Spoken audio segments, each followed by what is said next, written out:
Hello friends, मैं हूं advocate Nitish Banka. आप हैं मेरे YouTube channel let's speak legal में। दोस्तों, आज मैं आपके सामने एक बहुत ही बेहतरीन वीडियो प्रस्तुत करने जा रहा हूं। दोस्तों, आज मैं आपको ये चीज़ बताने जा रहा हूं कि देखिए कि मेंटेनेंस केस में कई जो है ना क्लाइंट्स मेरे पास आते हैं। वो कहते हैं वकील साहब मेरा तो बिज़नेस है, अगर ये मैं बिज़नेस अपने पेरेंट्स के नाम कर दूँ या कोई प्रॉपर्टी है वो मैं ट्रांसफ़र कर दूँ पेरेंट्स के नाम, तो क्या मेंटेनेंस कम हो जाएगा, क्या जो है मेंटेनेंस बहुत मिनिमम हो जाएगा। ये क्वेश्चन जो है बहुत इम्पॉर्टेंट क्वेश्चन है और बहुत बार मेरे पास आता है।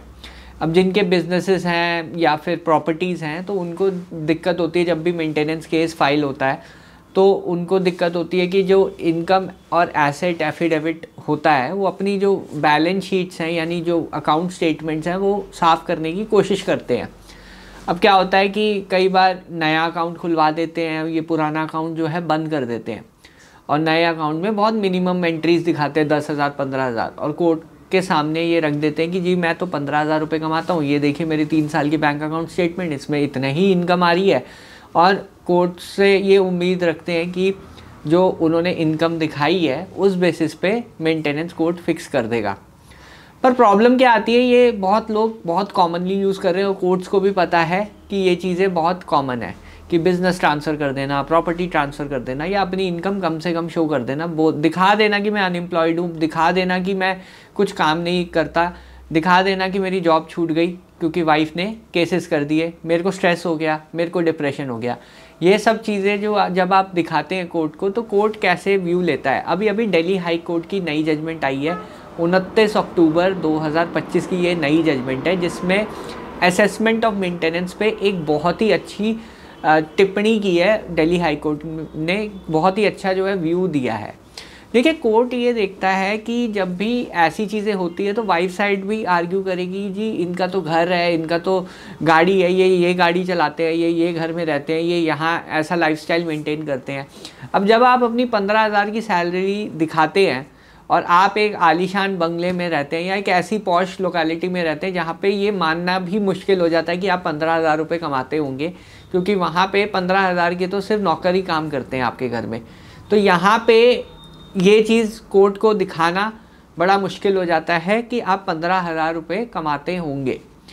आपकी जो बैकग्राउंड है वो देखता है कोर्ट। सोशल मीडिया अकाउंट्स तक आजकल देखने लग गए हैं, लिंक्डइन प्रोफाइल आपकी देखने लग गए हैं, फेसबुक या इंस्टाग्राम में अगर आप लाइफस्टाइल दिखा रहे हैं अपना वो कोर्ट देखने लग गया है, कौन सी गाड़ी आप चला रहे हैं वो देखने लग गया है, उसका अगर आपने रजिस्ट्रेशन ट्रांसफ़र कर दी वो ट्रांसफ़र डॉक्यूमेंट्स कोर्ट देखता है कि आपने जो है ट्रांसफ़र करी। अगर आपने कोई प्रॉपर्टी है वो ट्रांसफ़र तो की होगी, रजिस्टर्ड डीड से की होगी, तो वो रजिस्ट्री पूरी आपकी देखेगा कि केस होने से पहले ये सब आपने ट्रांसफ़र कर दिया। फिर आपका जो अकाउंट डिटेल्स है जिसमें बहुत ज़्यादा ट्रांजैक्शन पहले होती थी, हो सकता है कोर्ट 3 साल से बियॉन्ड भी आपसे स्टेटमेंट मांग ले, कोर्ट वो वाले अकाउंट्स मंगवा ले जो आपके बंद हो चुके हैं, जो आपने रिसेंटली बंद किए वो भी मंगवा सकता है कोर्ट। अगर आप कहते हैं कि वो तो अकाउंट बंद हो गया है, पर वो स्टेटमेंट्स कोर्ट मंगवा सकता है। और आपका सबसे इम्पॉर्टेंट चीज़ ऐसी स्थिति में आपकी क्वालिफ़िकेशन देखता है। अगर आप पोस्ट ग्रेजुएट है, आपके पास MBA डिग्री है, आपके पास MTech है और आप कहते हैं आप 15,000 कमाते हैं, कोर्ट ये बिलीव नहीं करेगा। कोर्ट ये कहेगा कि जो बेसिक मिनिमम वेज है जो कि दिल्ली में ही 22,000 रुपये, अलग अलग स्टेट का अलग अलग रहता है, पर दिल्ली में 22-23 हज़ार रुपये जो है मिनिमम वेज है। अगर आप उससे कम दिखा रहे हैं और आप स्किल्ड हैं तो मिनिमम आपकी सैलरी ही कोर्ट 22-23 हज़ार एक्सपेक्ट करेगा कि आप इतना कमाते हैं। अब ये 22-23 हज़ार तो मिनिमम है, पर अगर कोर्ट को ये दिखा दिया वाइफ ने कि आपके पास तो अच्छी गाड़ी है, आप आईफोन कैरी कर रहे हैं, तो कोर्ट इससे ऊपर एक इनकम एसेस करेगा। इसे हम कहते हैं नोशनल इनकम या फिर गेस वर्क इनकम। इस जजमेंट में दिल्ली हाई कोर्ट की जो नई जजमेंट आई है, इस जजमेंट में कोर्ट ने ये कहा है कि कुछ बेसिस होना चाहिए नोशनल इनकम एसेस करने का। अब वो बेसिस क्या है, जो मैंने अभी अभी बताया कि आपका ओवरऑल स्टैंडर्ड ऑफ लिविंग या फिर लाइफस्टाइल। कोर्ट आपके लाइफस्टाइल पे जाएगा, क्योंकि अगर आप 15,000 रुपये कमाते हैं, 15,000 रुपये एक पॉश लोकेलिटी में जो है घर अफोर्ड नहीं कर सकता। दूसरी चीज़, चाहे वो घर उसके पेरेंट्स का हो, बिज़नेस सारे पेरेंट्स का हो, तो कोर्ट ये एज्यूम करेगा कि जो बिज़नेस है वो कैसा चल रहा है, वो कितना बड़ा बिज़नेस है, वो कितना बड़ा टर्नओवर है उस बिज़नेस का। तो ये सब क्वेश्चंस आपके ऊपर पुट अप करेगा कि कहीं ना कहीं से तो आपको सपोर्ट मिल ही रहा है ना। तो जब आपको सपोर्ट मिल रहा है तो कोर्ट ये एज्यूम करेगा कि वाइफ को भी उसी सोर्स से सपोर्ट मिले। यानी अगर आपका फैमिली बिजनेस है, आप दिखाते हैं कि जी हमारे बिजनेस में भी लॉस हो रहा है, पर आप ये अफोर्ड कर पा रहे हैं लाखों रुपए की सैलरीज़, और ये कह देते कोर्ट में कि मेरे पास तो पैसा बचता ही नहीं क्योंकि मेरी तो सारी जो है इनकम सैलरी में चली जाती है, या फिर कैपिटल जो भी मैं इन्वेस्टमेंट कर रहा हूँ अपने बिजनेस में वहाँ चली जाती है, तो मेरे पास तो कुछ बचता ही नहीं है।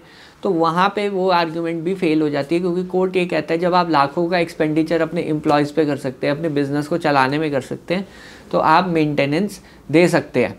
तो ये आर्ग्यूमेंट्स जितनी भी है ना फेल हो जाती है जब भी कोर्ट तक केस जाता है। तो ये वीडियो ये चीज़ बताने के लिए है कि जो आपकी स्ट्रैटेजी है ये पता नहीं कहाँ से आती है, कौन गाइड करता है मेरे को नहीं पता। कमेंट कीजिए आपको कहाँ से पता चलती है ये स्ट्रैटेजीज़। तो आपको ये स्ट्रैटेजीज़ हमेशा फेल होती हैं, मैंने हमेशा फेल होते हुए देखा है ये स्ट्रैटेजीज़ जितनी भी हैं। बाकी ये जो जजमेंट है और इससे रिलेटेड आर्टिकल है, मैंने बहुत एनालिसिस किया है इसका।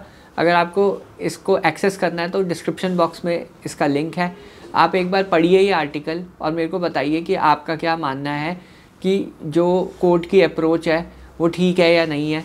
बहरहाल वीडियो देखने के लिए बहुत बहुत धन्यवाद। Thank you very much.